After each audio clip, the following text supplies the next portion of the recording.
Thank you. The next item of business is the debate on motion 20192 in the name of Christina McKelvey on reaffirming Scotland's support for human rights defenders. Can I invite those members who wish to speak in the debate to press the request to speak buttons now, and I call on Christina McKelvey to speak to and move the motion. Minister, please. Thank you very much, Presiding Officer. Today is Human Rights Day. Each year, the 10th of December is celebrated around the world as the day on which the Universal Declaration of Human Rights was adopted by the UN General Assembly in 1948. I am therefore delighted to be able to mark the occasion by opening today's debate in the Scottish Parliament. We celebrate Human Rights Day because we believe in a world that can do so much better, a world in which every member of humanity can live with dignity and enjoy their full rights. We can all contribute to achieving that shared vision as individuals, as political leaders, as community activists, as members of our wider society. But I want to pay special tribute today to a group of people who are deserving not just of our admiration and support, but of our profound gratitude and respect. It is no coincidence that yesterday, the day before Human Rights Day, is designated by the United Nations as the International Day of Human Rights Defenders. Without the courage and self-sacrifice of thousands of individuals around the world who stand up daily for human rights, challenging human rights abuses and holding the powerful to account, we would not have anything to celebrate on Human Rights Day itself. Without the work done by human rights defenders in every nation, the rights we all cherish would ultimately be in peril. The work done by human rights defenders spans the entire spectrum of civil, political, economic, social, cultural and environmental rights. They campaign to open up space for civil society, to meet people's basic needs of healthcare, education and advice, to educate people to know and claim their rights, and to hold those in power to account. But they do so at considerable personal risk. The daily experience of many human rights defenders and their friends and their families is to face the threat of physical attack, harassment, detention, surveillance, legal action and defamation of character. And speaking up for human rights, Presiding Officer, also costs lives. According to the leading NGO Frontline Defenders, in 2018, 321 human rights defenders in 27 countries were targeted and killed for the work that they do. This is a grim statistic, and shamefully, the number stands at an all-time high. Colombia is one country where that risk is particularly acute.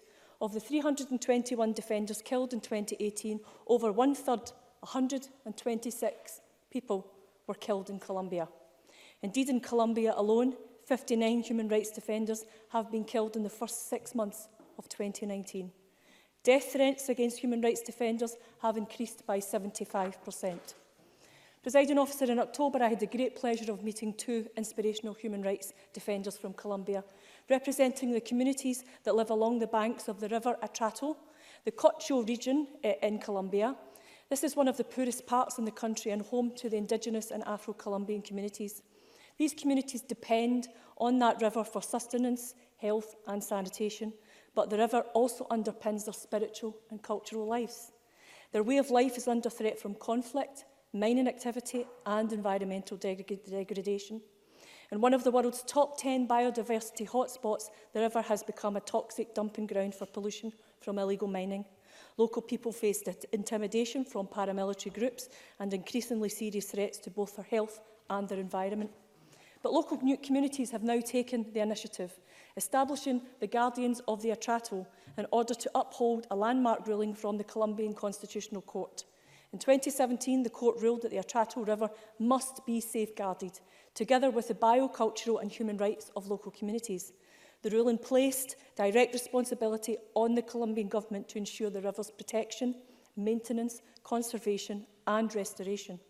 The Atrato River Guardians are now working to monitor and implement that judgment. In doing so, this group of 7 men and 7 women are standing up to powerful interests in government, business and armed militia groups. The courage it takes to do such a task is truly inspirational. They deserve not just our admiration, but our active support for the work they do in helping the Atrato River communities defend their rights. Presiding Officer, I am pleased to say that Scotland has been shown solidarity in very practical ways, in particular through the work done by Dr Mo Hume and colleagues at the University of Glasgow in collaboration with the Scottish Catholic International Aid Fund and local partners on the ground in Choco. That's something we should all be proud of, and it was great to meet them when they came to Parliament a few weeks ago.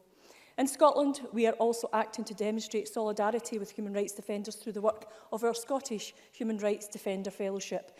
The Fellowship exists to enable prominent human rights defenders to spend some time in Scotland, even though we can't guarantee them good weather, developing their skills and extending their networks in a place of safety, and that's an important point. It ran for the first time in 2018, and this year we have been delighted to welcome 2 human rights defenders from Russia and Zambia, and I'm really pleased that Constantine and Laura are both in the gallery with us today. Human rights activists in Russia face significant threats like those in Colombia, but they are no less significant. They have severe restrictions on freedom of expression and assembly, and human rights organisations such as the NGO for Human Rights have been closed down by the courts. Individual human rights activists face smear campaigns, internet restrictions and arbitrary detention. And respected organisations which work to document human rights abuses and challenge corruption have been denounced as undesirable. Funding from within Russia to support such work is limited, yet those who accept money from external sources find themselves accused of being foreign agents. Recent changes to the law mean that independent journalists and bloggers will now face the same difficulties. The human rights situation in Zambia illustrates a different challenge altogether. Like the UK, Zambia is a democracy. It does not have a history of being a repressive state. In fact, Scotland has a very close and enduring relationship with Zambia and is one of our 4 international development partners. Nonetheless, those who speak out for human rights and who challenge corruption and injustice can face harassment and marginalisation. The space available for civil society and journalists to operate is under pressure. Legitimate public protest can be met with heavy-handed and even violent responses from the authorities. And in a country which has a rich natural resources, there are pressures on small farmers and questions around equitable access to land, resulting in food security and poor nutrition. Zambia is famous for its copper mining industry, but there are concerns about the impact which mining has on public health. There has also been recent concerns in relation to LGBTI rights in Zambia. Such challenges, we know, are not unique to Zambia. The UK too has questions to answer in relation to hunger and food security and other rights abuses too. And issues such as land reform or the public health importance of environmental protections are absolutely central to the work of this Parliament. And we've also championed the rights of LGBTI people here. The Scottish Parliament was founded on these principles of non-discrimination. Human rights are universal and apply to all, irrespective of gender, race, sexual orientation or any other characteristic. But more generally, human rights defenders in many countries are at risk of being criticised, excluded and ignored. It takes courage and commitment to risk one's career or face intimidation in order to speak up for human rights. And again, we in Scotland must be on our guard. We cannot ever become complacent. Our commitment to human rights is also a commitment not just to tolerate dissenting views, or to be putting up with opinions that we don't personally share. For human rights to prosper in Scotland, we must respect and genuinely value the diversity of Scottish society. And we must commit to sharing and debating our different views and opinions in a spirit of openness and mutual respect, and dedication also to shared human rights values and to the pursuit of the common good. I hope that will be the tone of the debate today. And in that respect, this year's fellowship could not have had better participants than Constantine and Laura. They both work tirelessly in their own countries to support human rights defenders, to build capacity and increase space for civil society to operate, to educate people that they might hold their governments to account for their actions and their use of public resources. And during their time in Scotland, they have helped hold a mirror up to our own policies and practice, not just by participating in events and meeting new contacts, but by offering their own expert insights and drawing on their immense practical experience to help us out here. The two-way exchange of knowledge and skills is a fundamental part of the fellowship. So I would like to pay tribute to the 2 fellows and express my gratitude once again to the University of Dundee, Amnesty International and Frontline Defenders and all our other partners for making this fellowship that we should all be very proud of possible. I want to conclude, Presiding Officer, with a self-evident truth that we are all human rights defenders. Wherever we are, whoever we are, we each have a vital contribution to make. That includes Scotland's children and young people who also play an important role in standing up for human rights. Age is no barrier to speaking out for what is right, and if you've seen any of the fearless youngsters in their events that they've had in this Parliament, you will know how fearless they absolutely are.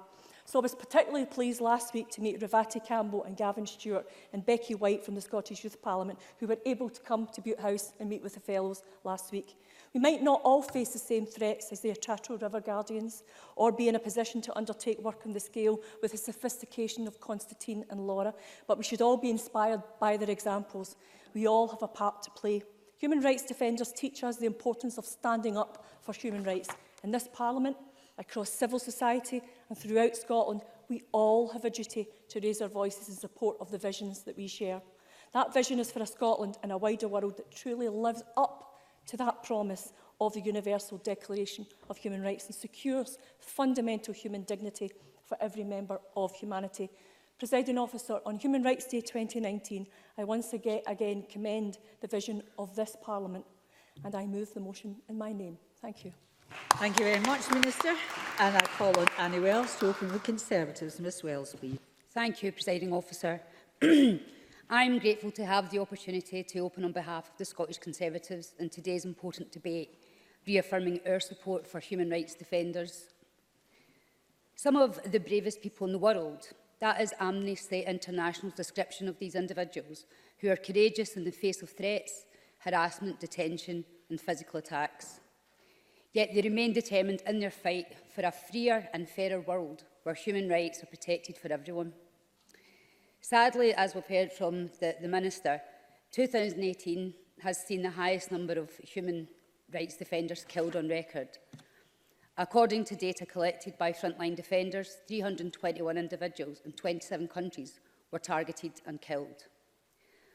The groups targeted are wide-ranging and include journalists who often come under severe pressure when shining a light on human rights concerns, women human rights defenders who are at the risk of being targets of sexual and gender-based violence, harassment, intimidation and public smearing, those working on land and environmental issues, which include defending Indigenous people's rights, often in the face of private companies aligned with state interests, and LGBT human rights defenders who can face multiple threats by the authorities in societies deeply rooted in discrimination.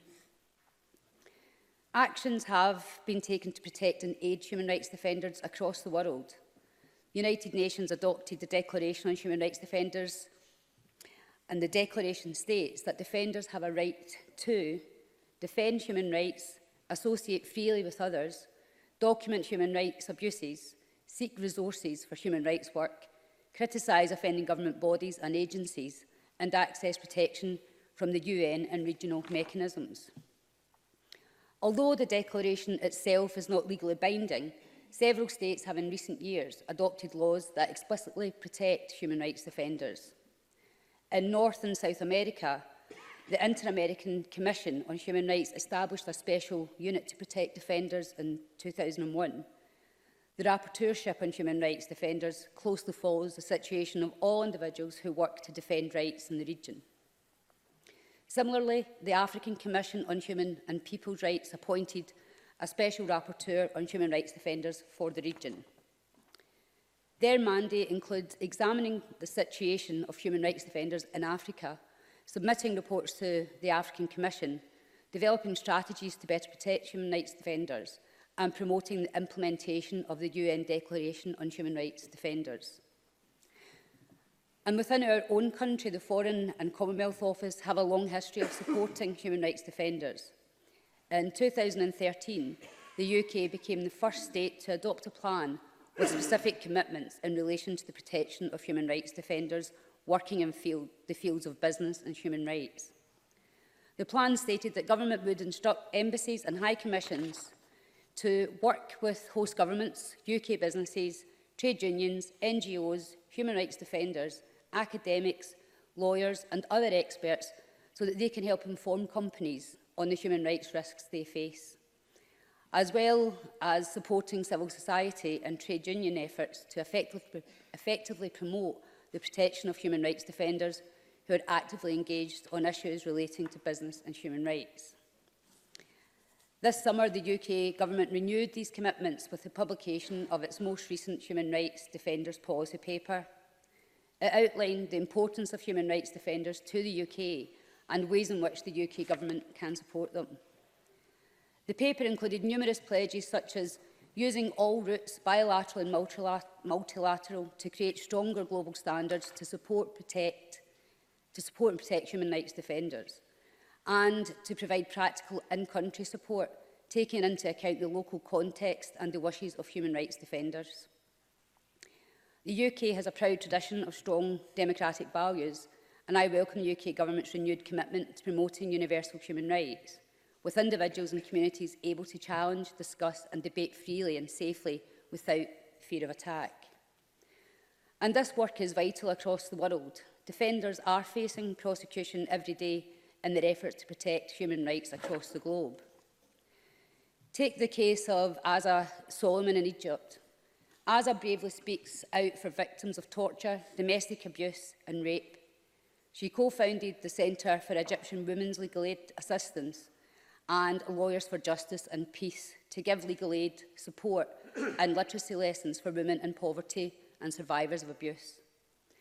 Because of this work, Asa and other Egyptian human rights defenders have been labelled as spies and national security threats.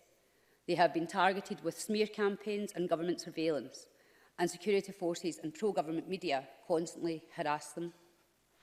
Recently, Asa was arrested and interrogated. She now faces charges relating to slandering Egypt's name. She's been banned from travel, her assets have been frozen, and she could face time in prison. The UK Government has followed Asa's case closely and have highlighted it on several occasions, as well as expressing concern about the arrest of activists, bloggers and journalists in Egypt. When this Parliament was founded, it was written into the Scotland Act 1998 that all laws we make must be compatible with the Human Rights Act. I'm a member of the Equalities and Human Rights Committee.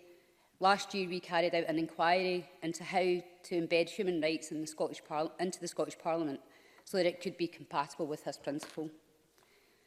The inquiry gave me an opportunity to meet a whole range of human rights defenders from all walks of life. We heard from two 11-year-old defenders about the work they had been doing to increase children's awareness of human rights and how to protect them. Dylan from the Children's Parliament told us about the multiple workshops he had been leading in schools around Scotland, while Hannah, also from the Children's Parliament, told us about her visit to the UN, where she took a mural from her school showing children's views on their community. And we also heard from defenders in Leith who had used human rights-based approach to seek improvements to their housing conditions and realise their human right to an adequate standard of housing. The community developed a set of human rights indicators to gain action from the local council. The inquiry was highly informative, and I'm glad we had the opportunity to bring those brilliant human rights defenders in. We welcomed the creation of the Scottish Human Rights Defenders Fellowship by the Scottish Government and the University of Dundee. The opportunity the fellowship provides to build relations and share expertise with Scottish organisations is vital. I also welcome the support provided to human rights defenders by the UK Government through the Magna Carta Fund for Human Rights and Democracy. The fund is allocated mostly to projects by human rights defenders and civil society organisations. Finally, today in closing, I would like to speak directly to all human rights defenders across the world. You put yourself at great personal risk to protect and promote the rights of others. We thank you for your courage and determination in fighting for human rights. We support you and stand by you wherever you are in the world. Thank you. Thank you very much. And I call Elaine Smith to open for Labour. Ms Smith, please. Thank you very much, Presiding Officer. Scottish Labour welcomes this debate and the chance to reflect on our progress in the human rights agenda, particularly since the Labour Party has a proud record of promoting and supporting human rights. It was, of course, a Labour government that enshrined the rights and freedoms contained in the European Convention on Human Rights into UK law. Last year marked the 70th anniversary of the UN Declaration of Human Rights, and last year's debate rightly reminded the Chamber of the basis on which this Parliament was founded, with human rights embedded in our work and in the First Scotland Act itself, which the Minister also reminded us of in her opening remarks. The rights contained within the European Convention on Human Rights are enshrined in the Scotland Act in section 57, meaning that the Scottish Parliament cannot do anything contrary to the Convention rights contained within the ECHR, essentially enshrining those rights in the Scotland Act. The Human Rights Act 1998 is also listed in Schedule 4 to the Scotland Act, and this Act also provides important protection to Scottish citizens in relation to the laws passed on reserved matters by the UK Parliament. And whilst I think most of us will agree on the motion today, there are still some areas that require discussion and there are areas of possible disagreement. And I have to say that I think one of those is the approach taken by the Conservative Government at Westminster.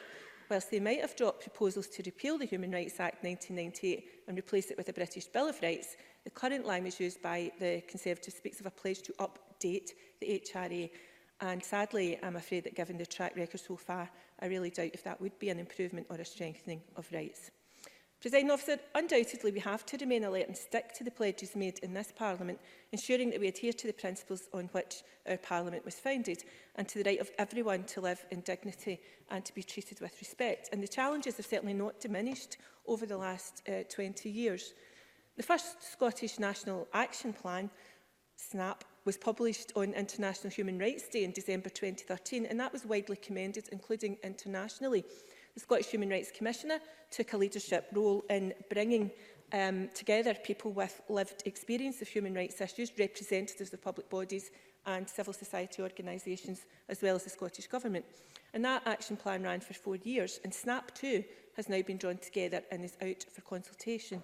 And I would like to take this opportunity to thank the Scottish Human Rights Commissioner and all those who are drafting SNAP 2, and I encourage members to promote this work in their constituencies and regions. And could I also take the opportunity to encourage submissions to the consultation, which closes early next week.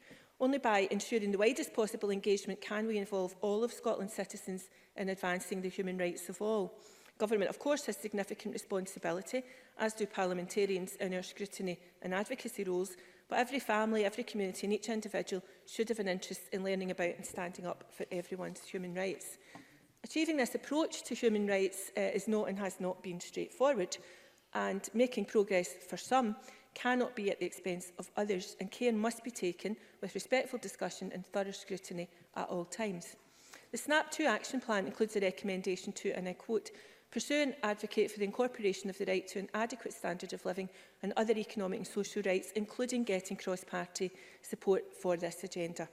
Presiding Officer, my colleagues Mary Fee and David Stewart will mention various issues in the debate, but one specific issue that I would like to mention today is the right to food. I note that the Scottish Government has still to bring forward the Good Food Nation bill that was promised. The Scottish Food Coalition and many others, all at Parliament today, hope to see a clear commitment on the right to food in that bill, and Scottish Labour would also welcome that. However, since we don't have any detail on that yet, to assist with focusing the discussion on this here in Scotland, I intend to consult on a Members' Bill. My proposal would be to introduce a statutory right to food, backed up by an independent statutory body with clear duties on public bodies with measures and targets. And a Labour manifesto, Labour's manifesto for the UK general election gives us a clear commitment to doing exactly this. And this is undoubtedly a human rights issue. It was a point touched on again by the Minister in her opening. 1 in 4 children living in poverty, children going hungry every day, food bank use multiplying at a completely unacceptable level. This does not meet those high principles in the UN Declaration of Human Rights. There can surely be no doubt that child poverty must be tackled as a matter of urgency. However, tackling child poverty, to which we are in this Parliament all committed, cannot be resolved without addressing the discrimination against women in our society. Worldwide, women are oppressed and discriminated against on the grounds of their sex, and we have heard some issues around that already. Violence, sexual assault, degradation and poverty are a reality for far too many women, and our commitment to human rights must mean addressing all of this. Last week, we would all have been shocked to learn of the young 23-year-old woman who died in India in a New Delhi hospital after being set on fire as she travelled to testify at the trial of 2 men accused of raping her. That shocking loss of life must not be in vain, and that young woman's bravery in being prepared to appear in court must be recognised. Violent threats or acts of violence continue to silence far too many women. Here in Scotland, the campaigning organisation Zero Tolerance recently highlighted the steady rise in the number of sexual crimes. The Scottish Government's own figures show 13,547 sexual crimes recorded for 2018-19. This will be a lower figure, of course, than the actual number of sexual assaults, with so many still going unreported. The vast majority of these crimes are against women, and to quote from a recent Engender briefing paper, violence against women remains a human rights violation experienced at epidemic levels in Scotland. These shocking statistics remind us that we all have much to do nationally and internationally if we are each to take seriously a role as a human rights defender. I therefore welcome the growing support for incorporating into Scots law other international instruments that place women's rights at the core of our work in human rights. The UN Convention on the Elimination of Discrimination Against Women marks its 40th anniversary this month, and Scottish Labour is pleased to add our voice in support for full adherence at national and international level to the principles it sets out. I want to conclude, Presiding Officer, by sharing with members, if I may, a poem by Marion Bernstein, which she wrote in 1876, and it's entitled Human Rights, and it's from Mirren's Musings. Marion Bernstein was a feminist poet writing in Glasgow in the 1870s, and I believe that as a woman of great talent, she deserves far greater recognition in this Parliament and in wider Scottish society. Reflecting on her words from over 140 years ago, we're reminded of those who came before us, arguing so strongly for a society where everyone has their fair share of resources and where dignity and respect, not abuse, must be the norm. Man holds so exquisitely tight to everything he deems his right. If woman wants a share to fight, she has and strive with all her might. But we are nothing like so jealous as any of our surly fellows. Give us our rights and we'll not care to cheat our brothers of their share. Above such selfish, man-like frights, we'd give fair play, let come what might, to he or she folk, black or white, and haste the reign of human right. On behalf of Scottish Labour, happy to support the Scottish Government's motion. Thank you. I have to ask members, we're tight for time, so you have to keep to your time now. I call John Finney. Sorry it came just before you, Mr Finney, but there we are. Open for the Greens. 4 minutes, please. 4 minutes. Thank you, Convener. I don't think 4 minutes does it justice. Can I lend the Scottish Green Party's support to the congratulation of the human rights defenders? I think the Scottish Government Minister talking about gratitude and respect she certainly speaks for all of us, I hope, on that. And not least because, as the motion talks about, the risk these individuals put themselves to, their families and indeed their communities. There's a line in the motion that I want to touch on, and that's that reaffirms support for and commitment to their work in all states and nations. Now, like the Minister, I welcome our visitors from Russia and Zambia, and of course these are two countries where there are, is it Constantine and Laura, I think you said, there are issues. Of course there's issues in Egypt, there's issues in Spain, there's issues in Saudi Arabia, there's issues in China, Russia, the US and Israel. And abuse is abuse regardless of the government, regardless of the country, regardless of where it takes place, regardless of allegiances. So I would hope that we'd consistently apply that. And of course, the human rights defenders were defined as being people who individually or with others act to promote or protect human rights. And I think the fellowship, which is alluded to, and I understand a short period of respite and protection, these are fine words, in Scotland is to be commended. I would also draw members' attention to the STEPS programme, which is the St Andrews University in Education for Palestinian students there. And I think that international approach is certainly the Scotland I want to talk about. In previous debates, I've mentioned the talks that took place at Craigellachie in the early 2000s, parliamentarians from the Soviet republics of Armenia, Azerbaijan and Georgia about dispute over Nagorno-Karabakh, the Edinburgh conversations, small groups that took place both in Edinburgh and Moscow that led of academics and military personnel, retired military personnel, that led to the maxim of a no first strike and nuclear war strategy. And this was a term that formed the basis of the Reagan-Gorbachev summits that brought an end to the Cold War. All of them human rights defenders. So that's a vision I would like to see Scotland, a base for peace talks, for truth and reconciliation, a nation promoting and defending human rights, a nation providing respite and refuge. And I think we need to look at things slightly differently. Elaine Smith talked about the Scotland's National Action Plan, and I think that was a great initiative, and I hope it will continue. And what it had was citizens' engagement, and not the usual suspects, a lot of people involved. And I think I was very pleased to get an amendment to the police legislation that saw a new oath in place where my police officers swore to undertake an oath to uphold citizens' human rights. And we saw when John Scott did his review of the stop and search that he referred to police officers as frontline defenders of citizens' human rights.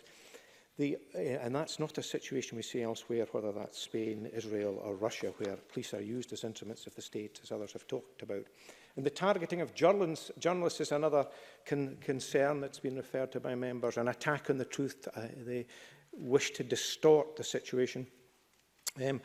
In the very brief time I've left, I want to talk on one particular subject where human rights defenders are to the fore, and that's the issue of human trafficking. And there's a lot of awareness of the indicators of trafficking, slavery, and it's important that we appraise that evidence. And the growing evidence of the trafficking of human girls moved around this planet to satisfy what's called a growing demand.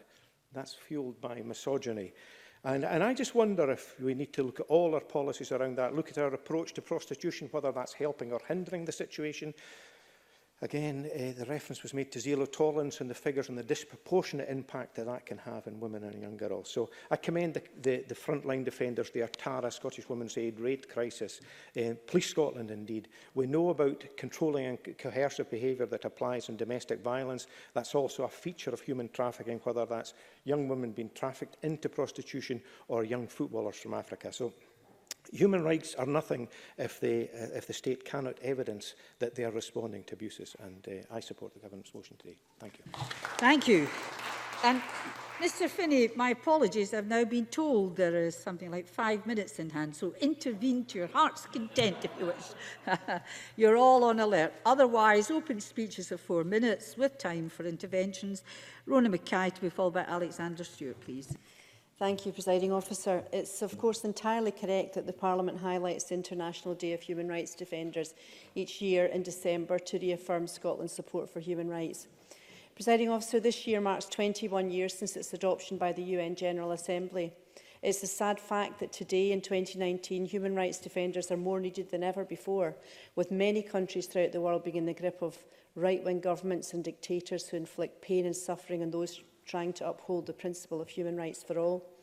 So we should all welcome the establishment of the Scottish Human Rights Defender Fellowship, which aims to promote our staunch support of human rights defenders around the world.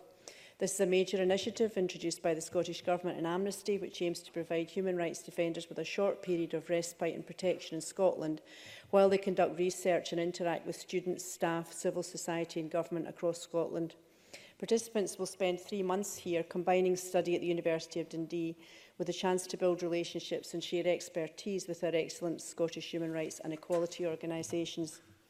Our government is committed to ensuring Scotland is a modern, inclusive nation which protects, respects and realises internationally recognised human rights. We stand shoulder to shoulder with those who put their lives and often their families' lives in danger trying to uphold our rights.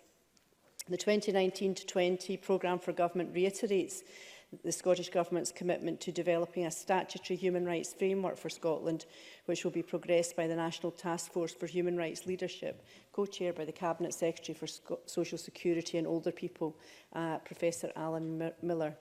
It will focus on developing a statutory human rights framework which will enhance the protection of human rights of every member of Scottish society. Amongst many other measures, the First Minister announced in April her plan to incorporate the UN Convention on the Rights of the Child into domestic law in this parliamentary session, which I very much welcomed. Presiding Officer, last Saturday, my Westminster colleague Stuart MacDonald and myself took some time out from campaigning to take part in Milton of Camps's Right for Rights campaign in support of Amnesty International, supporting persecuted human rights defenders. Every December, we send cards of support and write in protest to the officials and embassies involved in their incarceration.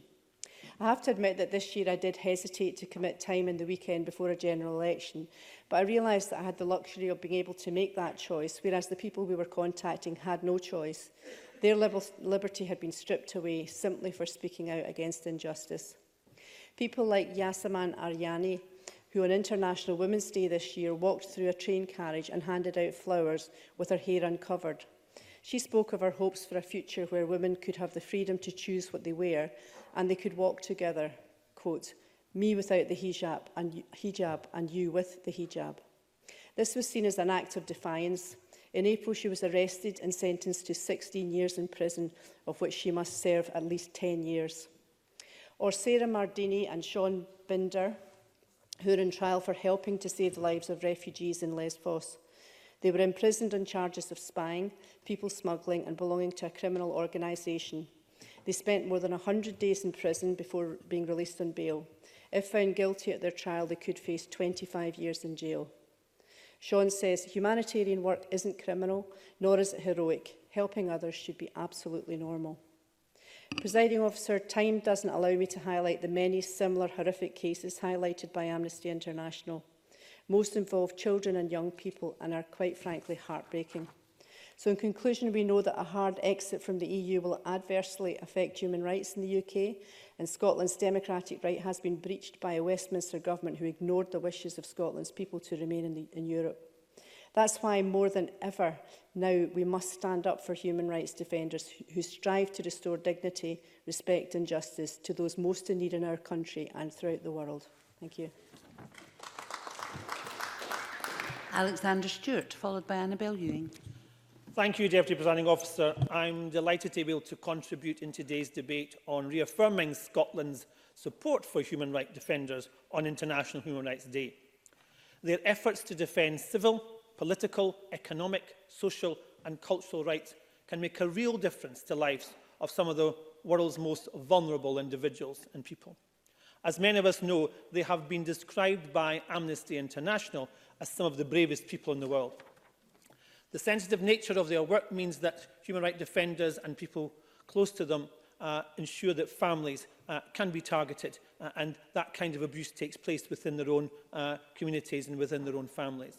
This is often by groups of individuals who want to stop their human rights activities. Now that could be governments, security forces, businesses, armed groups and organisations, and members within their own community who wish them not to carry forward and ensure that their rights are curtailed.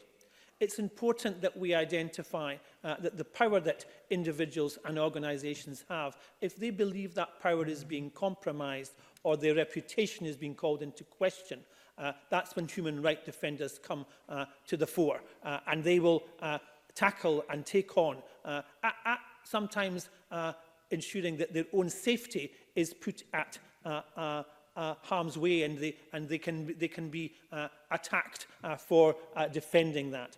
So issues like may range from executions, tortures, female genital mutilation, healthcare access. All of these are where these defenders take up and protect and promote to ensure that there is democracy across the globe. And sadly, these human rights defenders, as we already heard, put themselves in real risks. And the nature of the work that could ensure that they are harassed, they are subject to violence, they are intimidated, they are detained, or they're even killed. And as you've already heard today, tragically in 2018 saw the highest number of human rights defenders killed on record. 321 defenders in 27 countries were targeted. More than 3/4, or at least 77% of these total, were killed because they were defending land, environment, or indigenous people's rights. In recent years, some countries have also taken a welcome step of adopting some laws that seek to protect human rights defenders. Although these declarations themselves are not legally binding, at least it's a step in the right direction. This means that many human rights defenders will come from countries that do not have or have poor records of human rights, remain at significant risk. And as you've already heard today, Scotland is playing its part. And the Minister, in her opening remarks, made reference to a number of things that are taking place. The Scottish Fellowship Programme, which needs to be recognised, the skills, the safety and the partnership that's taking place, and the links that we have with Russia and Zambia, and also our 4 international partners that are participating in that process. And the Minister has done and continues to do work on that, and I commend her for her endeavours to ensure that, when we talk about land reform, or we talk about LGBTI, or we talk about the courage, we need to have that. And it's good that we have it at ministerial level, who are prepared to stand up and be counted for, because that makes a difference. My colleague Annie Wells also spoke about the targeting of individuals and organisations, whether they're women, whether they're journalists, and the protection that's required, and the whole aspect about poverty and how poverty plays a part. It's very welcome to see that there has been a lead from the UK Government about what they're doing, and I also talk about the Commonwealth and Foreign Office's Magna Carta Charter. These are very important, and they've shown us, and the fund that is there to help. So in conclusion, Deputy Presiding Officer, while there is still a long way to go to achieve tolerance and respect for human rights and on a global scale, the National Task Force ensures that there is an enhanced protection for human rights for every member of Scotland's society, and we will continue to ensure that we play a leading part in that. And I thank all those who have given us updates and briefings, and I support the motion today. Thank you. Annabel Ewing, followed by Bill Kidd. Thank you, Presiding Officer, and I'm pleased to have been called to speak in this timely debate on human rights defenders on what is, of course, International Human Rights Day. Indeed, it was on the 10th of December 1948 that the UN General Assembly adopted the Universal Declaration of Human Rights. So 71 years ago today in Paris, Presiding Officer, the leaders of the world agreed to put human rights at the centre of global governance. And what an inspiring moment in history that was. This milestone set out for the first time fundamental human rights that were to be universally protected.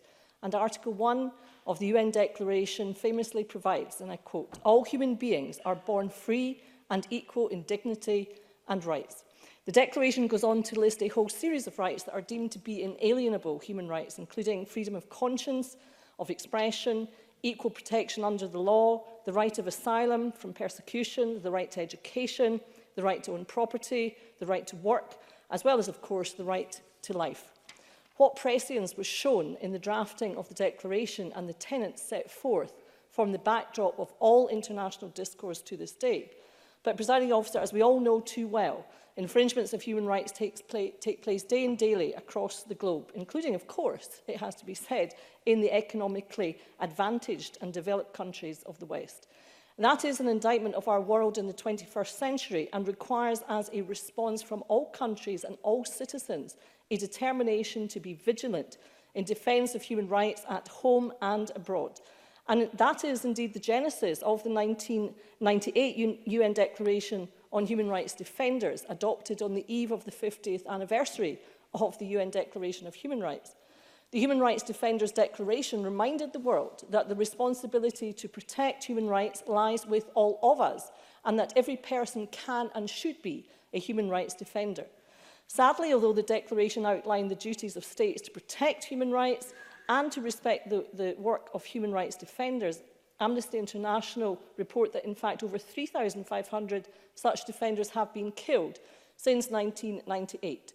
Aside from being a human tragedy, Presiding Officer, that is truly a chilling statistic and reinforces the need, indeed, to reaffirm support for human rights defenders and to engage in discussion about how to make the commitments of the 1998 Declaration a reality. In this regard, I too am very proud, indeed, of the Scottish Government's response to the challenge in establishing the Scottish Human Rights Defenders Fellowship last year.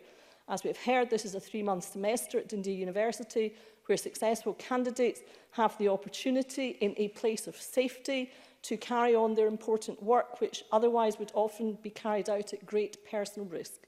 And they can conduct research, develop new skills, build networks, and hopefully return to their countries better equipped to carry on the fight. And this is an excellent example of how Scotland can make a contribution and express our solidarity with human rights defenders in other countries. Here at home, there are many examples of human rights defenders, and I would just wish to mention one perhaps overlooked body of people, and I declare an interest in that I too am a lawyer, but the Law Society of Scotland, in their submission, quite rightly highlighted that many of their members in the Law Society are in fact human rights defenders because they deal day and daily with issues, for example, like the incorporation of the UN Convention on the Rights of the Child into domestic law in Scotland. They deal with issues like indefinite detention under the Westminster's ghastly immigration system, and they deal with issues like consolidation of hate crime legislation in Scotland. Presiding Officer, in conclusion, on this day across the world, we see individuals being denied the right to freedom of conscience, to freedom of expression, to asylum from persecution, to education, and indeed to life itself. But it is the responsibility of each of us to protect human rights and to be a human rights defender. And we must redouble our efforts in the year ahead to discharge that responsibility. Thank you, Presiding Officer. Bill Kidd, followed by Mary Fee. Thank you very much, Presiding Officer. I am pleased to be able to contribute to this debate, which reaffirms Scotland's commitment to human rights as we reach the end of our second year of, as has been mentioned, these... Oh, right. Thank you. I won't go through it all again, but just to say we reached the second year of the Scottish Government-sponsored fellowship on human rights defenders. Today, we also recognise the 21st anniversary of the Declaration on Human Rights Defenders. And Scottish Human Rights Defenders Fellowship runs through the University of Dundee, as has been said, in collaboration with Amnesty International and frontline defenders. This year has brought fellows Laura Mitty and Constantine Baranov to Scotland. And, Presiding Officer, I am sure my colleagues across this chamber will join me, as has been said by the Minister and the Cabinet Secretary earlier, in saying that we appreciate wholeheartedly their dedication to upholding human rights. She was very delighted that I said Cabinet Secretary there as well, but there we go, it's one of these things. Progress is made when people like these two fellows have the courage and the strength to stand up against powerful actors. And they do so in the name of human rights and in pursuit of democracy. And it's clear why the topic of human rights defenders remains important and worth discussion in this Parliament. Amnesty International highlighted to MSPs that over the past 7 years there have been more than 142 restrictive legal initiatives imposed in civil society in more than 72 countries. Even graver statistics show that since the Declaration of Human Rights Defenders was adopted in 1998, over 3,500 human rights defenders have been killed. Whilst the declaration was not legally binding, this underlines how necessary it is for diplomacy to be used to effect change. The continued affirmation of support for the Universal Declaration of Human Rights and the Declaration of Human Rights Defenders by democratic states is incredibly important, and this shows what the expected standards of domestic behaviour are, which consequently can be upheld in negotiations and diplomatic efforts in bodies such as the UN or other international or regional political organisations. And it's within this dynamic that we debate and reaffirm Scotland's own commitment to human rights and its defenders today. I also want to touch on how important human rights defenders are to the development of a flourishing civil society. Human rights defenders exist in spaces where human rights are under threat. These courageous people continue to speak out about issues affecting society and marginalised groups. They highlight the compromise or complete disregard of human rights, and it is in this space that civil society is built. Article 25 of the Universal Declaration of Human Rights outlines societal issues faced by people across all countries. These include the right to a standard of living adequate for health and well-being of an individual and their family, including food, clothing, housing, medical care and necessary social services, and the right to security in the event of unemployment, sickness, disability, widowhood, old age or other lack of livelihood in circumstances beyond his or her own control. Article 25 contains issues frequently debated in this Parliament. For MSPs, civil society not only holds us to account, but also equips us with the information we need to make better policies and choices for the people we represent. As the time draws to a close here, I want to once again highlight the incredible work of Laura Mitty and Constantine Baranov, and I will end by quoting John Stuart Mill in his inaugural address to St Andrews in 1867, and it still rings true today and highlights the importance of the courageous human rights defenders across the world. Bad men need nothing more to compass their ends than that good men should look on and do nothing. Well, we're not going to do nothing. So thank you very much.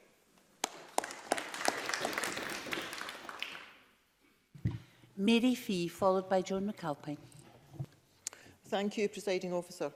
Enshrining and protecting human rights is one of the most important duties of an elected politician. We are duty-bound to stand up and speak out for people with respect to human rights. The work of parliamentarians would not be possible without the work of human rights defenders. These are the individuals who put their own lives at risk in order to protect others and to highlight human rights abuses to the wider public. And it is vital that we recognise them and all that they do to protect and give voice to issues that may not always be heard. The strength and courage that these people show is admirable. Their commitment to their causes can help us to see where we need to focus our commitment as a society, both in Scotland and further afield. And for those reasons, I support the Scottish Government in championing this Parliament as a defender of human rights. Many human rights defenders in Scotland are children and young people. They proudly stand up for what they believe in and for changing the debate both nationally and globally. We need only look at the climate strike movement to know that children are playing a massive part in defending human rights across the world. And the best way that we can offer support is by listening to them and taking their concerns seriously. They are the future. It is their future. And their understanding and thinking of human rights is often much more long-term and sustainable than our own. In Scotland, we are fortunate to have various charities supporting care experienced children, such as Who Cares Scotland and Care Experienced Children, have been leading the way in advancing the discussion around children in the care system. Their voices are invaluable, and we should support them as they take their work forward. And, Presiding Officer, there are a couple of specific issues that I want to talk about in the short time that I have, neither of which will be a surprise to this chamber. Human rights are central to ensuring equality. And over the last 20 years, we have seen a political and a societal change towards greater equality for the LGBT community. However, there are still challenges ahead, and I do hope that we use the rest of this parliamentary term to tackle these and allow the next parliamentary session to continue the work which still needs to be done. And despite the advances for overall LGBT equality, the trans community find themselves in an environment that is increasingly hostile towards trans and non-binary people. We as parliamentarians should facilitate discussion around issues but not tolerate inflammatory language designed to increase hostility. The political landscape should not be used to reinforce myths about the trans and non-binary community. I will always stand with trans rights defenders for the work that they do here in Scotland and across the world to protect a minority that is facing increasingly common attacks and discrimination. And, Presiding Officer, Gypsy travellers continue to be a disadvantaged group despite the very welcome progress that is being made. This is a community that often faces discrimination from the media, from communities across Scotland, and sadly, from some within political parties reinforcing negative stereotypes. Education is a human right. Healthcare is a human right. Housing is a human right. And we must do all that we can to defend the rights of the Gypsy traveller community in Scotland. And there are a number of other issues that I could address, such as the ongoing damaging potential of Brexit. However, with the time I have left, Presiding Officer, if I may, there are a couple of small issues that I wish to, very small issues that I wish to raise. And these are issues across the globe that are happening right now. In Myanmar, little action has been taken against the persecution of the Rohingya Muslims that some experts have said could be genocide. And I do welcome the action that has been taken by Gambia, as reported in the media today. And in China, up to 1.5 million Muslims are being held in so-called re-education camps. And let us be in no doubt, these are modern-day concentration camps. And global leaders must stand up to this practice and protect the right to religious observation. I stand with human rights organisations in condemning these human rights violations and commit to continuing to be a human rights defender for all. Thank you. John McAlpine, followed by Maurice Corrie. Thank you. Although 21 years since its adoption by the UN General Assembly in 1998, the UN Declaration on Human Rights Defenders remains relatively unknown in the public sphere. It is not a legally binding instrument, but comprises a series of principles and rights that are based on human rights standards enshrined in other legally binding international instruments, including the International Covenant on Civil and Political Rights. An important part of its value is derived from the fact that it represents a collective effort across state and institutional boundaries to better reiterate, strengthen and embed human rights norms across societies by way of practical support for human rights defenders. It is encouraging to note that increasing numbers of states are considering adopting the Declaration as binding national legislation, and it is testament to this Scottish Government's commitment to a modern human rights culture that we welcome the establishment of the Scottish Human Rights Fellowship in partnership with the University of Dundee, and all that will be done to protect those at risk for their work protecting human rights around the world. Human rights defenders are defined in the Declaration as people who, individually or with others, act to promote or protect human rights across a full range of civil, political, economic, social and cultural rights. The Declaration is designed to help human rights defenders be supported and protected in carrying out their work that can, as we have heard in many contexts, be dangerous and marginalised. Part of the Declaration's strength is that it speaks to all of us, not simply countries and human rights defenders themselves. Its full title is the Declaration on the Rights and Responsibilities of Individuals, Groups and Organs of Society to Promote and Protect Universally Recognised Human Rights and Fundamental Freedoms.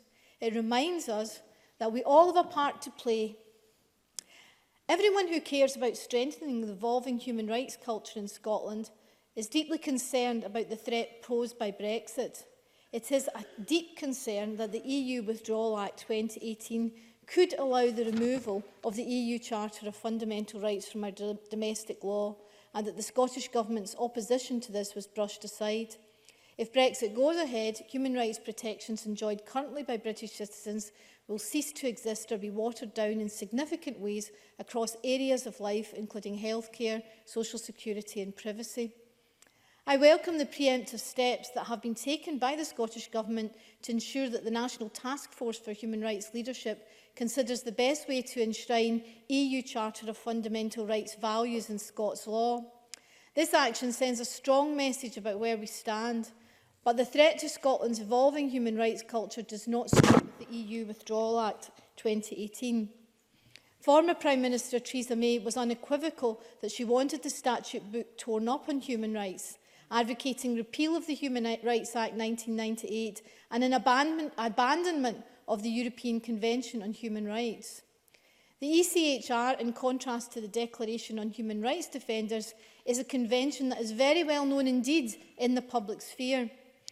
All decisions of public authorities in the UK must be ECHR compliant, and application of the convention has changed law and decision-making for the better in meaningful ways for ordinary people since 2000. The ECHR is a treaty between the Member States of the Council of Europe, not the European Union, but that is not the point. Theresa May be gone, but the threat to human rights in Scotland from the right wing of British politics is real. The ECHR is so much of the fabric of civic society in this country that it is impossible to imagine having to unpick that due to future regressive action on human rights law. But such a nightmare scenario could happen. We are already too familiar with nightmare scenarios inflicted on vulnerable people in Scotland and across the UK as a result of austerity and welfare reform policies in recent years. Today's debate is an opportune moment, therefore, to remind ourselves about states' duties as laid out in the 1998 UN Declaration and to pledge to continue to support those principles and hold UK governments to account on them. Those duties include the protection, promotion and implementation of all human rights, not just those which are politically expedient. Thank you very much. Maurice Corrie, followed by Fulton McGregor. Thank you, Deputy Presiding Officer. Human rights defenders across the world show a level of courage and commitment that deserves to be recognised and supported, and I wholeheartedly do so this afternoon in this chamber on Human Rights Day. No matter their age, gender or nationality, human rights defenders advocate for fundamental rights. These individuals can promote anything from improved health standards and greater environmental awareness to children's rights, anti-discrimination measures and the protection of refugees and minorities, amongst many other concerns. We witness the continuous activism of human rights defenders to tackle these concerns. And we know that often the commitment of these human rights defenders, through the sensitive nature of their work and advocacy for the sake of others, comes at an awful cost to themselves. And indeed, in many countries, those who seek to promote human rights face imprisonment, indefensible attacks and persecution. And this trend only seems to be worsening. And increasingly, human rights defenders are subject to harassment, surveillance, enforced disappearance and censorship. And this is especially the case in countries that lack an effective rule of law or experience conflict or extensive state restrictions. And human rights organisations have even witnessed a rise, a rise in killings. And indeed, last year saw the highest recorded number of human rights defenders murdered. Of particular concern to me has been the targeted attacks against female campaigners. Facing the risk of harassment, smear campaigns and sexual assault, many of these women continue in their work so they can make their causes as visible as possible, sparking an international push for solutions. The protection of and commitment to human rights and those that actively defend them is of paramount importance, and there is a shared responsibility that we all need to take on ourselves and across parliaments, governments and communities. And indeed, the UN Declaration of Human Rights Defenders states that every person has a responsibility and a duty to safeguard democracy and not violate but protect the rights of others. And therefore we need to actively encourage not vocal support, just vocal support, but practical support for human rights defenders on the ground. And I've seen that in my working life when I worked in Bosnia and Afghanistan to a great deal of time to see how people were harassed who did defend the rights of the minorities in that country, in those countries. International groups such as Frontline Defenders and Protect Defenders have led the way in this, offering grants and security measures to those worst affected. And their work makes the experiences of human rights defenders real and truly eye-opening. And I welcome the strides in the support of these human rights defenders here in Scotland. It is particularly pleasing to see the establishment of the Scottish Human Rights Defender Fellowship, and I commend the government of this. And this partnership between the Scottish Government and the University of Dundee promises to be an excellent opportunity for participants to spend a semester here in Scotland sharing expertise with the human rights organisations and building relationships. And I wish this initiative well. And furthermore, it's encouraging to see commitments made by the UK Government. For instance, this paper on human rights defender support released this year outlined the pledge to create and strengthen global standards to protect these individuals while also providing in-country practical collaborative support when needed. And this year's Human Rights Day celebrates the contribution of young people to the human rights movement. These young people's rights defenders can drive the change we all want to see in the future. And to conclude, Deputy Presiding Officer, every human rights defender is deserving of the very security and protection that they advocate on behalf of others. And I strongly recommend all they do and welcome Scotland's renewed commitment to their safety. And I support this motion today. Fulton McGregor, followed by Ruth Maguire. Thank you, Presiding Officer. It is an honour to speak in this afternoon's debate in recognition of the 21st anniversary of the International Day of Human Rights Defenders.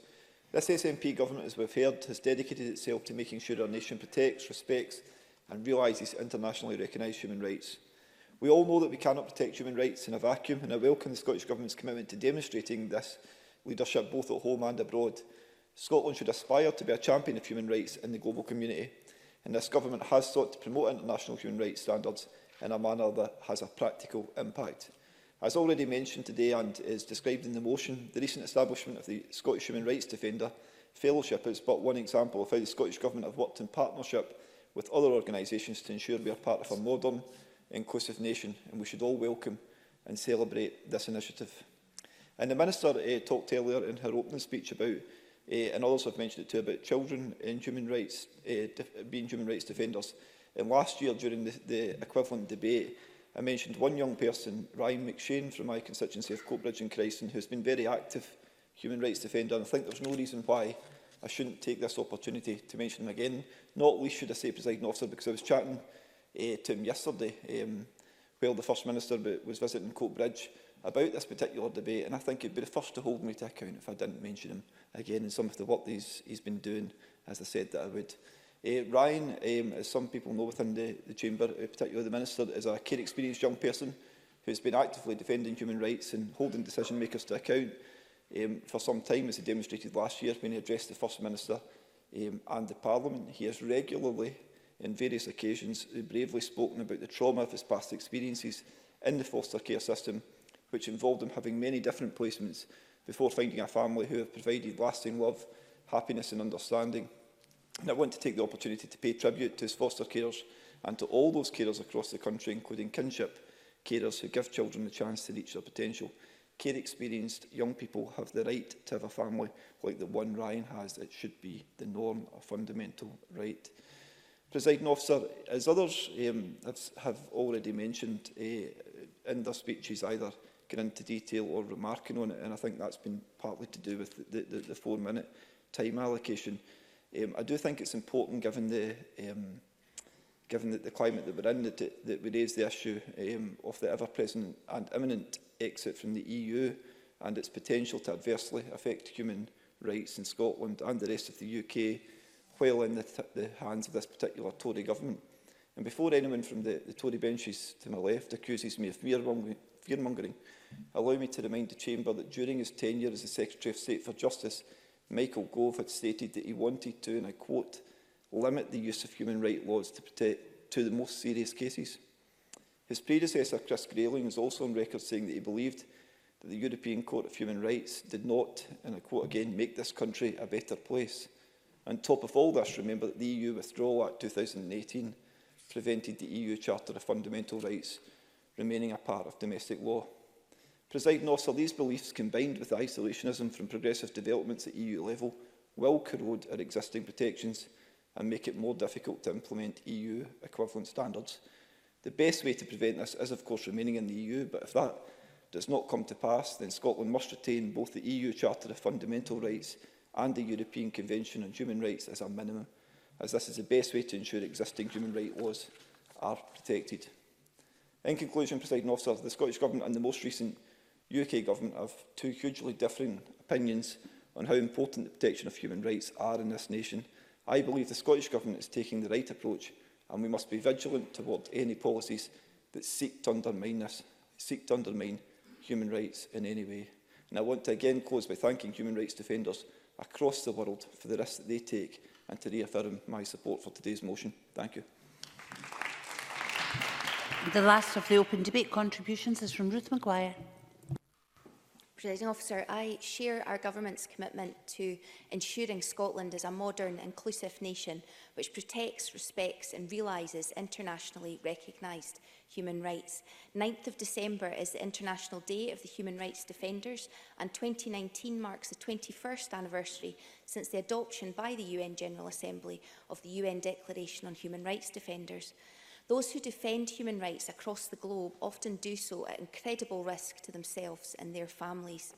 Challenging brutality, oppression and injustice carries great risk, and holding powerful people to account, whatever power they have over you, wherever you're based, is never risk-free. I really welcome the contribution Scotland is making with the Human Rights Defender Fellowship, supporting those at risk for their work in protecting human rights around the world, and offering the folk who come here some rest and respite from the daily dangers and threats inherent in their work. Also offers an opportunity for study, training and research to support their human rights work, and the chance to connect with civil society organisations and government officials both here and in Edinburgh and in London. And as a good global citizen, the Scottish Government is committed to securing democracy, the rule of law and human rights right across the world. Indeed, Scotland was one of the first countries in the world to endorse the United Nations Sustainable Development Goals, which are fully embedded in the National Performance Framework.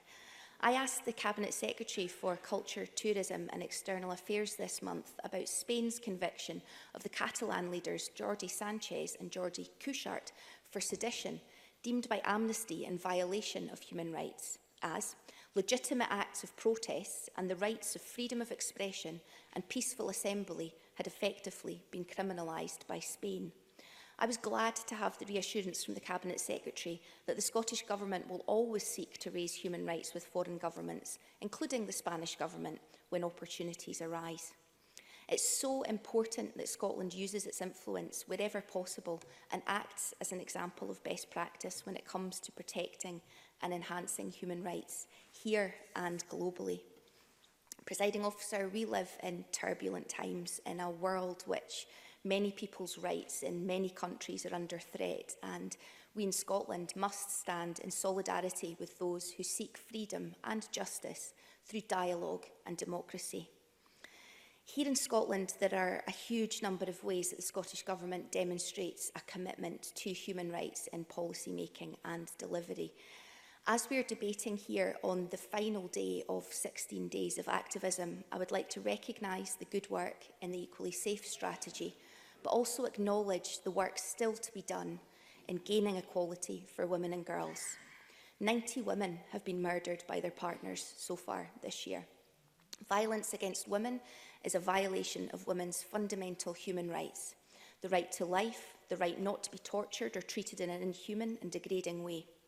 The right not to be discriminated against. Here, in our developed, wealthy country, there are still far too many whose human rights are not realised. I hope that we can have the courage of the human rights defenders we host in dealing in these injustices and be brave, honest and focused as we navigate the challenges of defending rights, particularly where rights can be perceived to be competing. And finally, let's resolve to never shy away from speaking our truth to power, or indeed in listening openly and generously to those who speak theirs to us. Presiding Officer. Move now to the closing speeches, and I call on David Stewart for 5 minutes, please. Thank you, Presiding Officer. As we've heard, human rights defenders are on the front line of the conflict, fighting against human rights abuses. They put their own lives and safety at risk in order to protect the human rights of strangers. They refuse to walk on the other side of the road. They are modern-day Good Samaritans. And I think it's very apt that we're having the debate today with the exhibition display outside the MSP block is of human rights breaches in Syria. It's a moving and harrowing exhibition, and I thank the APPG on Syria for bringing it to the Scottish Parliament. Many members, including Fulton McGregor, Ruth Maguire, Alexander Stewart, Rona Mackay, and Joe McAlpin and Bill Kidd mentioned the UN and the Declaration on Human Rights Defenders in 1998. Many members also mentioned the 3,500 human rights defenders who have been killed, and an average of 170 are murdered every year, 300 killed in 2017. So some unscrupulous national authorities and indeed rogue states are of course targeting human rights defenders and their organisations all the time, trying to prevent them carrying out the work. This includes restrictions on funding, the freezing of assets, travel bans, reprisals against families, surveillance and smear campaigns. Now, while by and large international relations are a reserved matter, Scotland is taking clear steps to support human rights work, and we've heard with many members mentioning the establishment of the Scottish Human Rights Defenders Fellowships, and I, along with many other members, support very strongly this initiative. This fellowship offers support mechanisms such as offering respite in a safe environment, enabling defenders to broaden their network and sharing research and raising the visibility of the work being carried out. The German Bundesrat has also taken this one step further by adopting a model of patronage, where each parliamentarian has taken one individual each who are at a huge level of risk and are advocating on their behalf and following developments in their case and able to support the families of those who are imprisoned. In the debate, I think the Minister set, as I said last week, it's 2 weeks in a row, I've mentioned that she set a very positive tone, and I think that is I would very strongly support that. I think that's vitally important that we do look at the bigger picture. As Elaine Smith has said, the Labour Party has a proud history of promoting and defending human rights across the world. She, I think, mentioned the campaign against the two-child cap in universal credit, which is clearly against the human rights of women in this country. And we continue to campaign for the right to food to be enshrined in Scottish law. And on the international stage, the UK government under Labour intervened in the Balkans, which was widely credited with avoiding widespread genocide and human rights abuses. So the bigger picture is we need to reform the international rules-based order to secure justice and accountability to make sure that we avoid breaches of human rights, such as the bombing of hospitals in Syria. It's unbelievable that in 2019 we're still having to fight against so many flagrant breaches of human rights across the world, but fight on we must. And as Martin Luther King once said in an open letter in 1963, Injustice anywhere is a threat to justice everywhere. Thank you. Now Colin Oliver-Mundell for 7 minutes, please. Thank you, Presiding Officer. I think this has been largely an enjoyable and interesting debate that's built consensus across the Chamber. I think there have been some examples where we've strayed away from that, and I think that does present us with a challenge always when we're discussing these issues, and I think Ruth Maguire captured that perfectly in her speech when she said that we've got to be prepared to speak out ourselves when we have concerns, but we also have to listen to the concerns of others. And I think there's always a danger when discussing human rights that we take a view that we know best what those are, that our views are right, that our opinions are the ones that matter, that we're somehow better than other people. And I think we all have challenges within our parties, within our own personal sort of approach to things in life, as a nation, talking in terms of Scotland, as a United Kingdom, and as a global community. We all have things that we have to face up to where we don't quite hit the mark. And I think it's always hard because there is that urge and requirement to challenge where things are going wrong, but there's also accepting with humility that we don't get it right. So I'd say, yeah, absolutely. John Finney. Thank you. I'm very grateful for the member taking intervention, and I think he makes a very valid point. Some of the best people to provide criticism are our friends. I wonder if he would agree with that. Oliver-Mundell. I think that's a very important point, and I absolutely would accept that, because I think sometimes when it comes to difficult matters, it's sometimes easier to listen to people who you already have an existing relationship with, who you trust, and sometimes they can help break down some of those barriers. And I think that's true when we've heard lots of issues mentioned across the Chamber today, from the plight of gypsy travellers here in Scotland to some of the issues facing women. But I think when we all look within our own groups, the circles that we associate in the work that we do as MSPs in this chamber, it's coming in contact with individuals and building long-term relationships that helps break down our own prejudices. And certainly for me, it makes me more determined to stand up for things. So I just say gently in relation to some of the points that have been raised, for example, around Brexit, there are legitimate political differences. I know that people do have fears that for them exist into the future. All I can say in response is that for me, I'm confident that both here in Scotland and across the United Kingdom will continue to stand up for human rights and continue our proud tradition.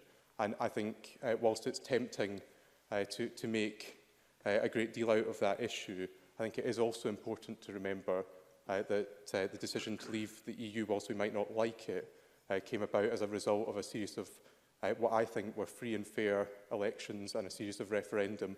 We might not be happy with the result, but I think it's a push to compare that to some of the challenges we see elsewhere. But I do listen to what other people have to say today, and I think the same can be true on a number of things. I just again gently say to Elaine Smith, you know, that the Labour Party has had challenges in relation to human rights recently, and it's not to take away from the points that people have raised regarding previous Conservative policies. But I can speak very firmly for the Scottish Conservatives today, as I have done in this chamber in the past, and say that from our point of view, and in terms of our policy direction moving forward, we are very keen to see the Human Rights Act retained. I've said that numerous times, and it's a point I make consistently as part of the Equalities and Human Rights Committee of this Parliament. I also think that we've heard a number of excellent examples from around the world, examples from as far afield as Colombia and Egypt. And I think that Scotland does have a big role through the fellowships and through our other actions to promote human rights, and that we can provide refuge and help people become more resilient and to take forward their case to promote their own human dignity. And I think that just because we continue to have challenges here in our own country, that doesn't stop us from making a positive contribution to the world. And I particularly was going to highlight my colleague Maurice Corrie behind me. I think that he gave a very practical example of what we can do here in the UK. And again, we might not always agree in the actions taken by the UK armed forces, but I think we can certainly look at what we did in Bosnia and in the Balkans generally, and look at the positive role many people from across our United Kingdom played in bringing peace or improved conditions to people living there. And I think that it would be widely accepted, whatever our constitutional and political differences at the Foreign and Commonwealth Office and the Department for International Development have played a very important role in raising living standards and promoting rights for many people right around the world. And as a close, I would like to come back to a point made by John Finney.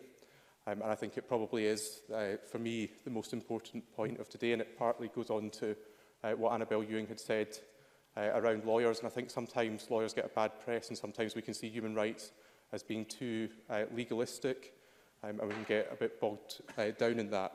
But ultimately, lawyers and parliamentarians and all those who are involved in performing tasks on behalf of the state have to live up to human rights. But ultimately, as John Finney said, there has to be a recognition that if human rights are not enacted, if they're not enforced, then ultimately they mean nothing. And I'd close on that point today and thank members for giving me much to think on. Thank you. I now call on Christina McKelvey to wind up the debate. At around 9 minutes, will take us to a couple of minutes before 5, which should be useful. Thank you very much, Presiding Officer. I want to conclude today's debate by thanking all members for their incredibly thoughtful contributions and demonstrating a clearly held belief and a shared commitment to human rights. We've had poetry and we've had quotes as well, and sometimes other people's words can sometimes articulate better what we feel in our hearts as well. That commitment is absolutely integral to the principles on which this Parliament is founded. It's on our mace. And as John Finney and many others have said, today we reaffirm our support, and it's important to always reaffirm and raise the profile of human rights and human rights defenders. Those principles in this Parliament themselves emerge from a long history of civil society activism and political campaigning in Scotland, and they united diverse and wide-ranging views and opinions around a core set of shared values and a commitment that doing the best we can for all of the people of Scotland really matters. And I'd echo at this point Elaine Smith's call for people to contribute to SNAP 2. I would say get into that consultation as well, because everybody's comments will be really worthwhile and gratefully received, I'm sure. So it's particularly fitting, Presiding Officer, that we should mark Human Rights Day 2019 by celebrating the universal shared values represented by the wider international human rights framework, and it is also more appropriate that we do so with a particular focus on the critical role played by human rights defenders in speaking up for those values on a daily basis and in a global context. And everybody in today's debate has reaffirmed their support for human rights defenders, and that's something that we should all continue to do too. Presiding Officer, in my opening remarks I spoke about the Scottish Human Rights Defender Fellowship. I couldn't be prouder of an action that this government is taking.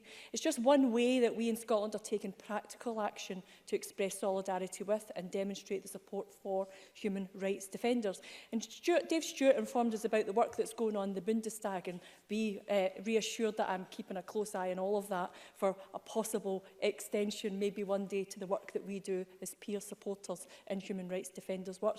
And both Maurice Corrie and Alexander Stewart said that we all need to stand up for human rights, and they're absolutely correct when they say that, especially when it comes to decisions that we all have to take. So I would, in the spirit of friendship and solidarity, I would say, please have a wee word with your pals at Westminster about a particular action in your manifesto around gypsy travellers. It's not good, and I would hope that maybe you would take that forward and do that piece of work by standing up against which I see as basically just a commitment to wipe out the traditional travel and lifestyle of gypsy travellers. So I draw your attention to that in that sense of friendship and solidarity. But also draw your attention to the vital role played by civil society partners such as Amnesty International, Frontline Defenders and SCIAF in supporting the courageous and inspirational individuals and communities who stand up for human rights around the world. And I'd like to join Annabel Ewing and Oliver Mundell in adding the Law Society of Scotland to that list of supporters. Indeed, we have a fantastic human rights defender from the Law Society on our Scottish Government task force, and we're delighted to have her with us.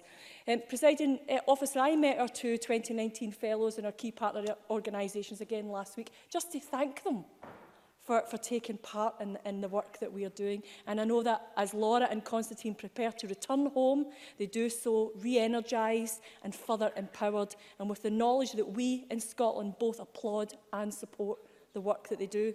My larger hope for the fellowship is that through the participation of human rights defenders of their calibre and ability, we can all learn how to better live up to our common obligation to put action to respect, protect and fulfil human rights at the heart of our everyday lives. In Scotland being a place of sanctuary and creating opportunities to advance peace, as John Finney talked about in his contribution, is an aim of the fellowship too. And I also hope that as fellows in our Scottish Government programme, they take heart from the knowledge that we are all part of a global effort to defend human rights for all members of our human society. The struggle to prevent human rights abuses, to give a voice to marginalised people and to continue to advocate and campaign for a world founded on democracy, human rights and the rule of law, as we've heard today, is a shared endeavour. I recall what an Egyptian human rights defender who was visiting Scotland said a few years ago in the context of the UK government threats to repeal the Human Rights Act, which we've heard a lot of today. He was asked how we in Scotland can best support human rights activists in other countries. And his answer was that the most important action we can take is to promote human rights around the world, is to defend them right at home. And that's a key element of the work we do. And Rona Mackay was raising, individual work that she does locally at home in her local community with the right to rights, with the young people that she does. That's just one way of the many ways that we can all take part in this. And can I reassure Elaine Smith in the work that we do in human rights at home as well, that we are committed to a good food nation bill, and she should hear something about that hopefully very soon. That was wise counsel from the Egyptian human rights activists, and it's advice that we should all really take to heart. In Scotland, we do welcome a scrutiny of our record on human rights.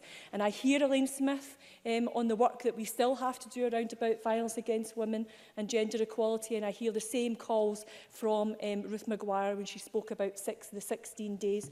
And I'd like to reassure both of them with a piece of work that was a recommendation from last year's National Advisory Council, which is ongoing. And the First Minister has confirmed proposals for a What Works Gender Institute to identify and promote best practice, and that the Scottish Government will become a lead partner in a gender beacon collaborative to promote gender equality across public life. So we have work ongoing, and it's incredibly important work too.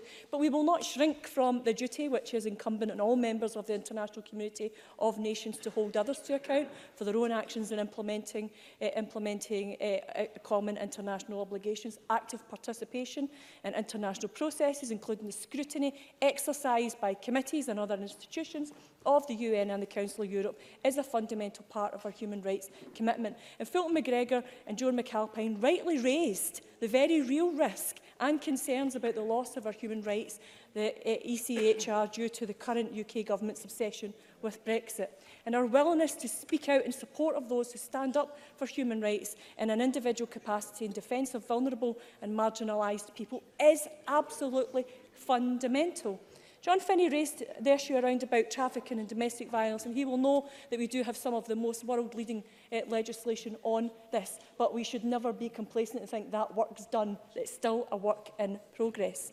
The starting point for our work is self-evidently the action we can take in Scotland to make human rights real for every member of society. Our refreshed national performance framework contains explicit national rights, human rights outcomes, and 7 of the other 11 national outcomes are linked to the international framework. Of course, we acknowledge that there is more to be done, and as a government we are guided by human rights and a foundation for everything that we do.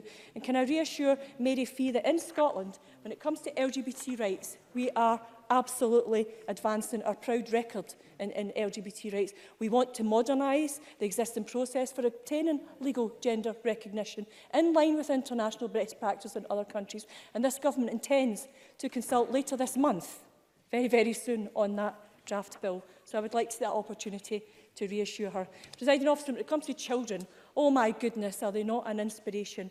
And we could just need to think about some of the young people that we work with. Annie Wells raised about the goal of the work of the Children's Parliament and the Children's Human Rights Defenders. Mary Fee eloquently spoke about our activist children and how they inspire us every single day. This year marks the 30th anniversary of the adoption of the UN Convention of the Rights of the Child, and Human Rights Day reminds us that we have a duty not to deliver human rights for us as adults, but those human rights and work with those children as well. I need only mention, Malala Yousafzai or Greta Thunberg, just to illustrate how young voices of people are driving the debate on global issues, or indeed Fulton McGregor's very inspirational constituent Ryan McShane, who has worked tirelessly to incorporate, advance and bring about a change in human rights for care experience to young people.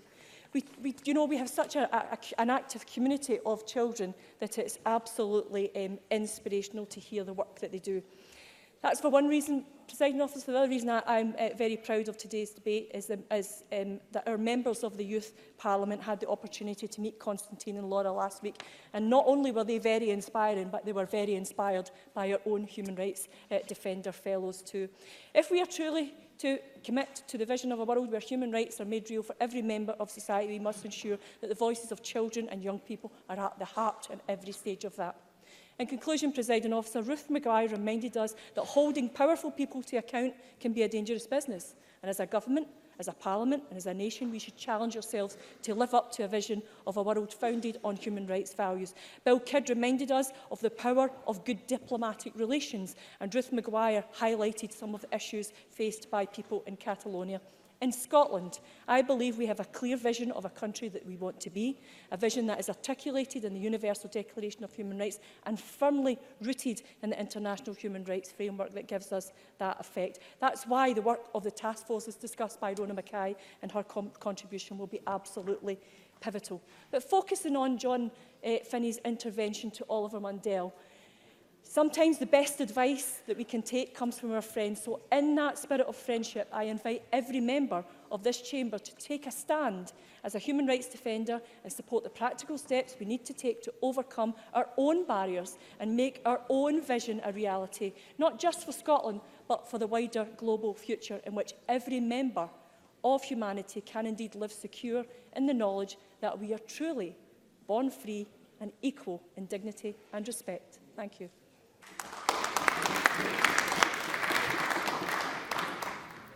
Thank you very much, Minister. That concludes our debate on reaffirming Scotland's support for human rights defenders.